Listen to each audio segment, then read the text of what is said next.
जय भीम, जय भारत, जय संविधान, जय भीम आर्मी, जय आज़ाद समाज पार्टी और सभी संतों, गुरुओं, महापुरुषों को नमन करते हुए बहुजन समाज में इतने क्रांतिकारी जन्मे उन सभी को नमन करते हुए अचानक से मुझे लाइव आना पड़ा। इसका एक विशेष उद्देश्य है, वो क्योंकि आप लोगों ने मुझे जिम्मेदारी सौंपी है। इस देश में अगर कहीं भी कोई अन्याय, अत्याचार या जुल्म ज्यादती होती है, उसके खिलाफ लड़ने की, बोलने की, तो मेरी रिस्पॉन्सिबिलिटी बनती है। मैं जिम्मेदारी से आपसे कह रहा हूँ कि जो बात मैं आज आपसे बताने जा रहा हूँ, आपसे चर्चा करने जा रहा हूँ, क्योंकि मेरी तबीयत थोड़ी सी ख़राब है, तो इस वजह से देखने में, आँखों में और बोलने में थोड़ी तकलीफ़ है। तो हो सकता है कुछ चीज़ें आपके समझ में ना आए, उनको बाद में सुन लीजिएगा। तो मैं ये आपसे कह रहा था कि भारत में लोकतंत्र है और लोकतंत्र में मैं आज 2-3 बड़े नेताओं पे एक चर्चा करूंगा। उसके बाद कुछ ज़रूरी चीज़ें जो है आपसे रखूंगा। एक बड़े नेता हुए हैं सर छोटू राम, जो जाट समाज से आते हैं, लेकिन सत्यता ये है कि वो सिर्फ जाट समाज के नेता नहीं थे, सभी के नेता थे, कमज़ोर वर्ग के सभी लोगों के नेता थे। उन्होंने काम किया है। एक नेता हुए ताऊ देवीलाल, वो भी जाट समाज से आते हैं, लेकिन उन्होंने भी जो है सभी के लिए काम किया है। और एक नेता उत्तर प्रदेश से आते हैं, उनका नाम है चौधरी चरण सिंह जी, जो पूर्व प्रधानमंत्री भी रहे हैं हमारे। वो भी जाट समाज से आते हैं, लेकिन उनको भी किसान नेता कहा जाता है, जबकि किसान नेता नहीं थे वो। अगर आज इस देश में कमजोर वर्ग के लोगों पे जमीनें हैं, तो ये देन है सर छोटी राम की, और उनके बाद जो है ताऊ देवीलाल की और चौधरी चरण सिंह जी की। चौधरी चरण सिंह जी के बारे में जब आप जानेंगे तो आपको पता लगेगा कि वो थे तो आज जमीनें हैं लोगों के पास, लोग खेती कर पाते हैं।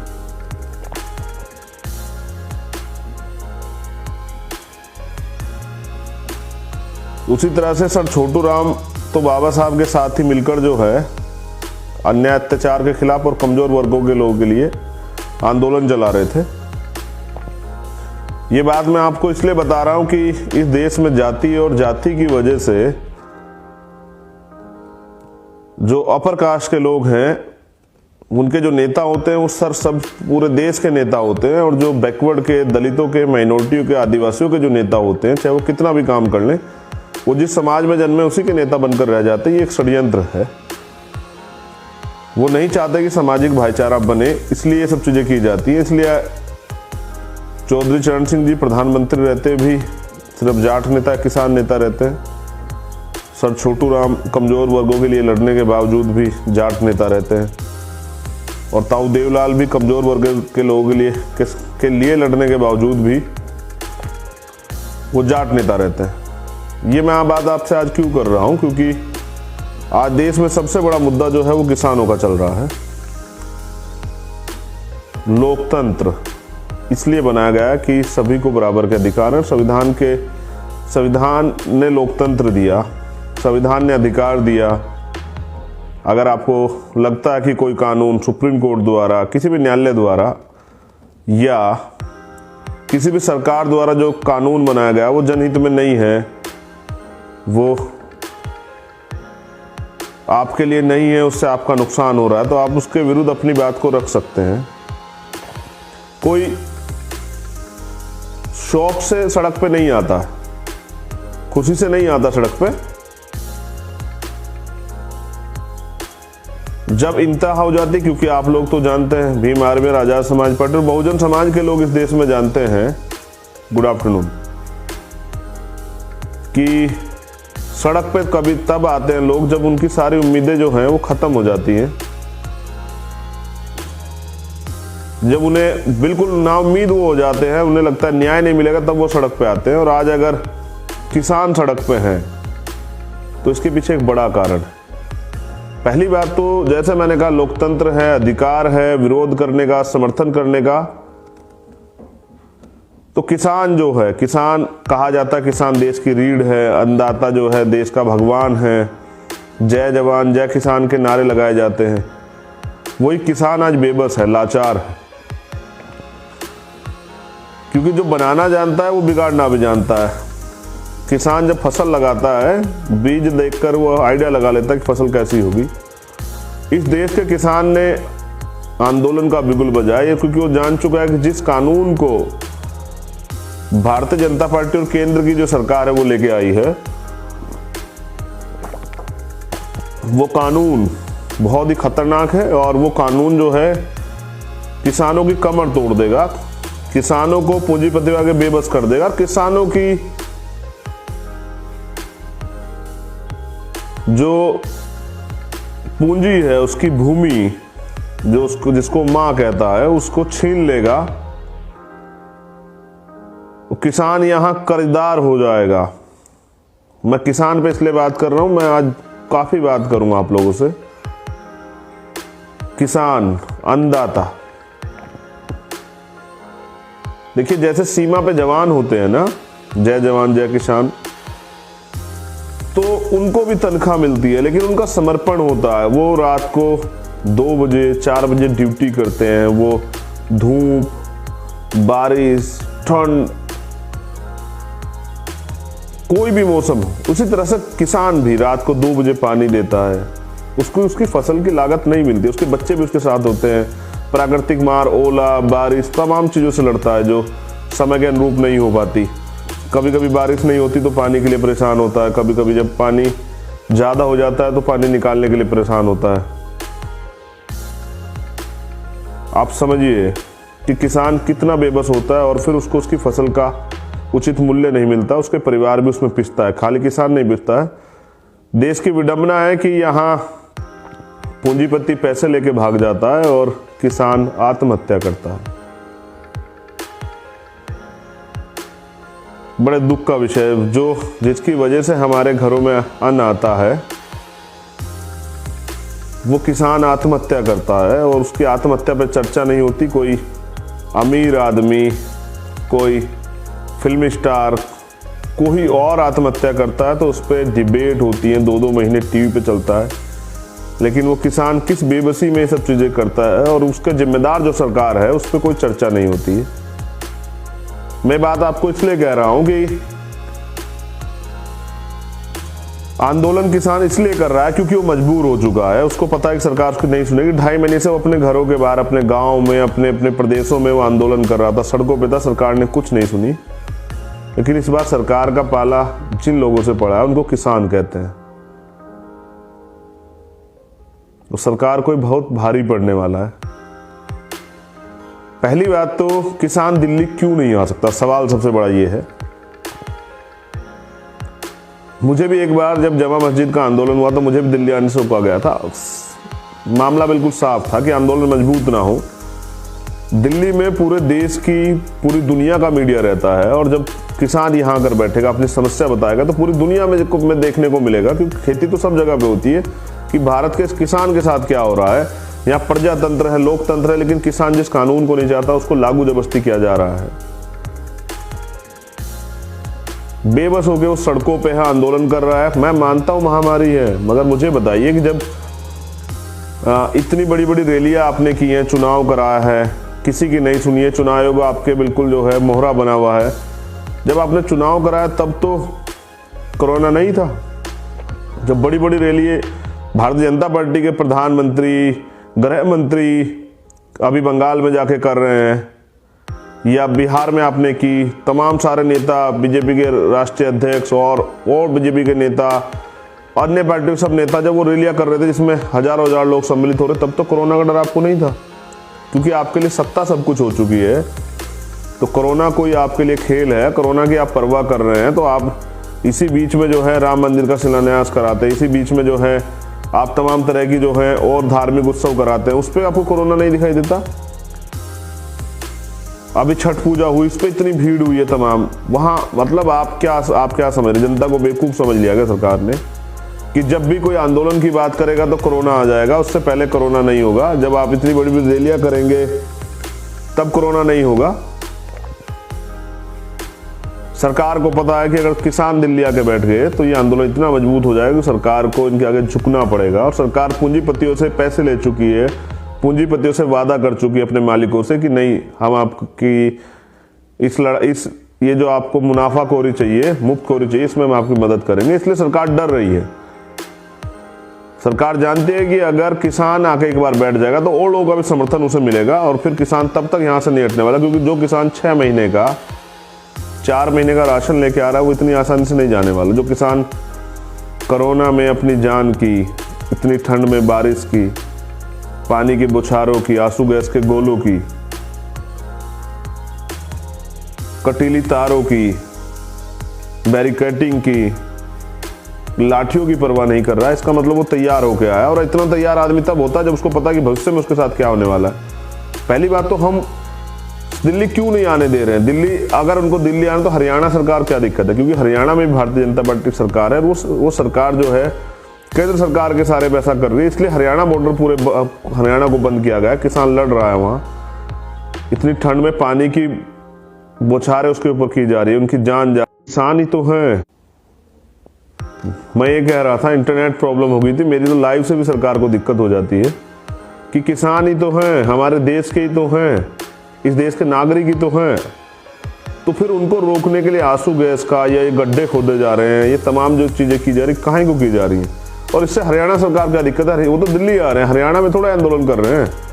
हरियाणा के किसान हो, यूपी के किसान हो, पंजाब के किसान हो, उससे यूपी गवर्नमेंट को हरियाणा गवर्नमेंट क्या दिक्कत हो, तो दिल्ली आ रहे हैं और वो आंदोलन करना चाहते हैं। वो कह रहे हैं कि हमें जगह दीजिए। भाई आपने शाहीन बाग में कहा कि भाई उन्होंने सड़क घेर ली थी, लेकिन वो तो आंदोलन की जगह मांग रहे रामलीला ग्राउंड में या और किसी ग्राउंड में। उन्होंने तो अपनी एप्लीकेशन में दिया है कि भाई हम जगह चाहते हैं, बात करना चाहते हैं, सरकार बात करे। लेकिन सरकार तो ऐसा कुछ नहीं कर रही है।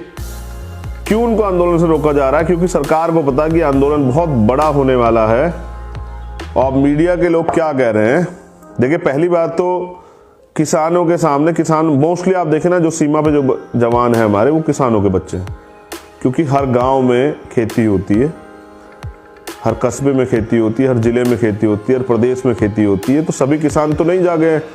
जहाँ किसानी और किसान आंदोलन मजबूत है, किसान यूनिटें मजबूत है, वहाँ के किसान ज़्यादा तेजी से इस पर काम कर रहे हैं, क्योंकि वहाँ चीज़ें आसानी से पहुँच गई है लोगों के बीच में कि सच क्या है।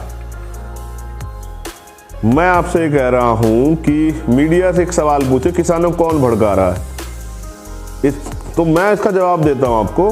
मेन स्ट्रीम मीडिया तो मुझसे नहीं पूछ रही, लेकिन मैं तो अपने लोगों को यहां से जवाब दे दूंगा कि किसानों को भारतीय जनता पार्टी की सरकार भड़का रही है, केंद्र की सरकार भड़का रही है। जब उनके मामले सुनवाई नहीं कर रही है, उनकी बात नहीं सुन रही है, उनके मुद्दे का हल नहीं कर रही है, 2-2 2.5 महीने से वो सड़क पे हैं, उनसे कोई चर्चा नहीं कर रही है, जो किसान विरोधी बिल है उनको वापस नहीं ले रही, तो सरकार भड़का रही है।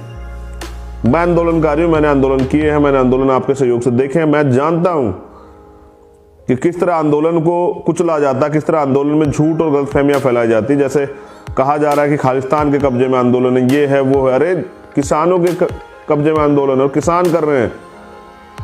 और साहब, कोई पैसे में भी आंदोलन करता है, अपनी जान को जोखिम में नहीं डालता। लेकिन ये जो जान को जोखिम में डालने वाले लोग हैं, ये सच्चे और ईमानदार हैं इस देश के। कहते हैं ना कि जिस देश का किसान खुशहाल होता है वो देश खुशहाल होता है। जिस देश का किसान तरक्की नहीं करता वो देश कभी तरक्की नहीं कर सकता, ये कहा गया है। तो किसान वो कर रहा है जो इस देश को मजबूत करने के लिए है। हरित क्रांति यहाँ हुई है और यहाँ किसानों ने अन्न पैदा किया, तब जाके इस देश को अन्न मिलता है। वरना आप याद कीजिए और पढ़िए इतिहास में कि बाहर से अन्न आया करता था यहाँ। अगर वास्तविकता में ये किसान ना होते, पूंजीपति होते, तो सरकार इनके आगे नतमस्तक होती। मेरी किसानों से बात हुई है, वो कह रहे हैं कि हम इस आंदोलन को अपने आप लड़ रहे हैं, आप बेफिक्र रहिए, मजबूती से लड़ रहे हैं, हम तय करके आए हैं। आपकी मदद की जरूरत पड़ेगी तो आपको भी बुलाया जाएगा, आपसे भी कहा जाएगा। मैंने पिछली बार भी उनका समर्थन किया था। तो मैं उनको ये बता रहा हूं, उनको नहीं बता रहा हूं, देश को बता रहा हूं कि कब तक हम इस तानाशाही सरकार के आगे अकेले अकेले लड़ते रहेंगे। आज जरूरत है देश को किसान आंदोलन के साथ खड़े होने की। सरकार उनकी सुन नहीं रही है, पुलिस उनके ऊपर, जैसा मैंने बताया कि मोस्टली जो है, जो पुलिस में हो, सीआरपीएफ में हो, आईटीबीपी में हो, या पैरामिलिट्री फोर्स में हो, या सीमा पे जो जवान है, वो मोस्टली किसानों के परिवार से करते हैं। आप देखिए कि बाप और बेटे को आमने सामने खड़ा कर दिया है। गजब की बात देखिए कि आमने सामने खड़ा कर दिया है। वो जवान अपने बाप पे, अपने दादा पे, अम्मा आ रही है, दादी आ रही है, छोटा बच्चा आ रहा है, उनके ऊपर वो लाठी चार्ज कर रहे हैं, आंसू गैस के गोले अपने ही परिवार पे। सरकार की ये देखिए, सरकार मतलब कोई आतंकवादी हैं, कोई क्रिमिनल हैं, कोई और क्या क्या आप उनको नाम दे रहे हैं, नक्सली, आतंकवादी, खालिस्तानी, क्या क्या क्या नाम दे रहे हैं। ये चाटुकारिता जो मीडिया कर रही है, जो मोदी मीडिया, सारे मीडिया के लोग नहीं कर रहे, लेकिन मोदी मीडिया कर रही है। मुझे बड़े तकलीफ के साथ कहना पड़ रहा है कि किसी भी आंदोलन को बदनाम आप क्यों करते हैं। आंदोलन मजबूरी में किया जाता है, खुशी से नहीं किया जाता। ये आंदोलन भी किसान मजबूरी में होकर कर रहे। सरकार ने उनकी मांग क्यों नहीं सुनी? जब किसान उस बिल को नहीं चाहता तो सरकार उस बिल को क्यों सरकार ने लागू कराया जबरदस्ती? सरकार क्यों नहीं लिखित में करती है कि एमएसपी जो है वो नहीं खत्म की जाए, एमएसपी बनी रहेगी? मैं ये बात इसलिए आपसे कह रहा हूं क्योंकि सरकार नहीं चाहती है कि आम आदमी सशक्त हो, आम आदमी मजबूत हो, किसान मजबूत हो। और जब जो भी आदमी मजबूत होगा वो सवाल करेगा, और सवाल अगर होगा तो सरकार को उससे तकलीफ है। अब हमें करना क्या है, ये बात मैं आपको बता रहा हूँ, बहुत महत्वपूर्ण बात है। भीम आर्मी और आजाद समाज पार्टी के कार्यकर्ता जो पूरे देश में रहते हैं, जहां जहां किसान आंदोलन कर रहे हैं, सबसे पहले हमें उनकी मदद करनी है, उनके लिए खाना। आप लोग गौर से सुन लीजिए, मैं हमेशा आपके ऊपर भार डालता रहता हूँ, लेकिन ये भार जो है जनहित में, क्योंकि बाबा साहब ने कहा, हमें सिखाया है कि अन्याय अत्याचार के खिलाफ लड़ना बहुत जरूरी है, संघर्ष करना बहुत जरूरी है। और अन्याय अत्याचार जब कहीं होता है तो मैं कभी चुप नहीं रहता हूं। आज किसानों के साथ अन्याय अत्याचार हो रहा है, अगर उनको आराम से आने दिया जाता तो शायद मैं लाइव नहीं कर रहा होता, लेकिन जो दुर्दशा उनके साथ हो रही है वो बहुत गलत है। मैं इसका विरोध करता हूं और मैं चाहता था कि सरकार को चाहिए किसानों की मांग सुने, किसानों को दिल्ली आने दे, किसानों से बात करें, उनके मुद्दे को हल करें। वो भी आम आदमी, वो भी घर जाना चाहते हैं, उनके परिवार हैं, उनके भी घर परिवार में तकलीफ हो रही है, वो भी परेशान हो रहे हैं। इस आंदोलन में किसी के साथ कोई हादसा भी हो सकता है, कौन जिम्मेदार होगा? अपने अपने बड़े बड़े गड्ढे खोदे। मैं मानता हूं कि सरकार को डर है और डरना भी चाहिए। अगर सरकार लोकतंत्र में जनता से नहीं डरेगी तो डरेगी किससे? तो ये हमारे देश के जनता है और विकल्प ये जो है विपक्ष की भूमिका अदा कर रहे हैं। तो मैं सबसे पहले तो किसान भाइयों को धन्यवाद देता हूं, उनको सलाम करता हूं, उनके हौसले को सलाम करता हूं, और ये भी उम्मीद करता हूं कि जिस तरह मैंने आपका आंदोलन बहुत करीब से देखा, ये कोई आपको नहीं रोक पाएगा। आप आएंगे भी और आप जीतेंगे भी, और दिल्ली फतेह भी आप करेंगे। आपने इस सरकार को बनाया था, आप इस सरकार को जो है सबक भी सिखाएंगे, मुझे ऐसा भी पूरा भरोसा है। लेकिन मैं जो आपसे अपील कर रहा हूं कि किसानों भाइयों का तो धन्यवाद करते हैं, लेकिन आपको क्या करना है कि जो हरियाणा से, पंजाब से और दिल्ली आसपास से जो लगे हुए लोग हैं, उनको ये करना है कि जो किसान रास्ते में आ रहे हैं उनके लिए खाने का, पीने के लिए पानी का, सर्दी के कपड़ों का और जो तमाम ज़रूरतें उन लोगों को हैं उनकी, उसके लिए मदद करवानी। हम इस आंदोलन में, इस आंदोलन किसान लीड कर रहे हैं, वही लीड करेंगे। हम लोग समर्थक की भूमिका में रहेंगे, क्योंकि हमारा अंतिम उद्देश्य सरह लेना नहीं है, मदद करना है। तो जो भी मदद आप कर सकते हो, जो किसान आंदोलन में आ रहे हैं उनके लिए खाने, क्योंकि उनमें हिम्मत रहेगी तभी तो सरकार के खिलाफ संघर्ष कर पाएंगे। सरकार ने तो उनकी हिम्मत तोड़ने के लिए सब कुछ कर दिया है। तो जो मैंने कहा कि जिस तरह से हमारे गुरु घर दिल्ली में है, पहले हमने बहुत सारे आंदोलन में मदद की है, जिस तरह से हमारे मस्जिदें यहाँ हैं, हमारे गुरु घर यहाँ हैं, वहाँ तमाम जगह पे हम लोग करना क्या कि उनके लिए खाने की, पानी की, पीने के पानी की, उनके लिए दवाइयों की, उनके लिए गर्म कपड़ों की, तमाम तरह की व्यवस्थाएं जो हम उनके लिए कर सकते हैं वो हमें करनी। ये हमारे अपने लोग हैं और ये आंदोलन कर रहे हैं, हमें सीख मिल रही है, हमें बल मिल रहा है कि आंदोलन जारी है। और याद रखिए, दीवाने हैं ये लोग। जैसे कोई व्यक्ति मुझसे भी पूछते ना हमारे कार्यकर्ता कि भैया इतनी हिम्मत कहाँ से लाते हो, तो आती है हिम्मत ये तय सोच के, जैसे आज किसानों ने सोच लिया है कि साहब हमें अपनी आने वाली पीढ़ियों की लड़ना है। जो आज किसान 50 साल का, 60 साल का, 65 साल, 70 साल का किसान, हमारी माताएं और हमारे बुजुर्ग किसान आ रहे हैं, उनको क्या करना है? उनका तो जीवन लगभग खत्म होने का गार पे है, लेकिन उनको क्या महसूस हो रहा है? उनको महसूस ये हो रहा है कि अगर आज हम नहीं लड़े तो कल हमारी आने वाली पीढ़ियों का इस देश में क्या होगा। इसलिए मैं आपसे कह रहा हूं कि इसलिए वो हिम्मत मुझे वहां से मिलती है, ये सोच के कि अगर हम लोग नहीं लड़ेंगे तो इस देश में हमारी आने वाली पीढ़ियों का क्या होगा, क्या हमारी पीढ़ियां गुलाम हो जाएंगी। वहां से हिम्मत मिलती है और इन किसानों के बल से हिम्मत मिलती है, इनके संघर्ष से हिम्मत मिलती है, आंदोलन से हिम्मत मिलती है। इसलिए मैं आंदोलन का रास्ता कभी नहीं छोड़ता हूं। हमारे लोग आंदोलन करते हैं, बताइए किसान किस चीज़ की परवाह कर रहे हैं? अपने हक के लिए, और क्योंकि उनकी मांग जायज़ है, वो हक की लड़ाई लड़ रहे हैं, इसलिए हम उनका समर्थन करते हैं। मैं ये भी सरकार को चेतावनी देता हूँ, सरकार अच्छी तरह सुन ले। मैं इस आंदोलन को पहली बात तो किसी भी कीमत पे ख़राब नहीं होने दूंगा। आपके झूठे आरोप सरकार के लोग लगा रहे हैं, मीडिया के लोग लगा रहे हैं, उनको कभी जो है हम लोग बिल्कुल भी इस आंदोलन को बदनाम नहीं होने देंगे। इसलिए हम पीछे खड़े होकर इस आंदोलन में मदद कर रहे हैं और आगे भी करते रहेंगे। लेकिन दूसरी बात, अगर किसानों को गिरफ्तार किया गया तो मैं पूरी जानकारी और पूरी जिम्मेदारी के साथ ये कह रहा हूँ कि मैं खुद सड़कों पर उतरूंगा और इस देश में जेल भरो आंदोलन चलाऊंगा। भीम आर्मी और आज़ाद समाज पार्टी कार्यकर्ता तैयार हो जाएं। इस लड़ाई की शुरुआत जो है किसानों ने की है। अगर उनके साथ जुल्म जाती होती है, उनके साथ अत्याचार होगा, तो हम लोग उनके समर्थन में सड़कों पे भी उतरेंगे और जेल भरो आंदोलन भी चलाएंगे। लेकिन अगर सरकार ये सोचती किसान अकेले हैं, तो ऐसा नहीं। हम सब लोग उनके साथ हैं और हम सब लोग उनकी मांग का समर्थन करते हैं। और मैं चाहता हूं सरकार उनकी मांग को माने। सरकार किसानों को दिल्ली आने दे, उनको आंदोलन करने की जगह दे, उनसे वार्ता करे, उनकी मांग को माने और इन काले कानूनों को वापस ले।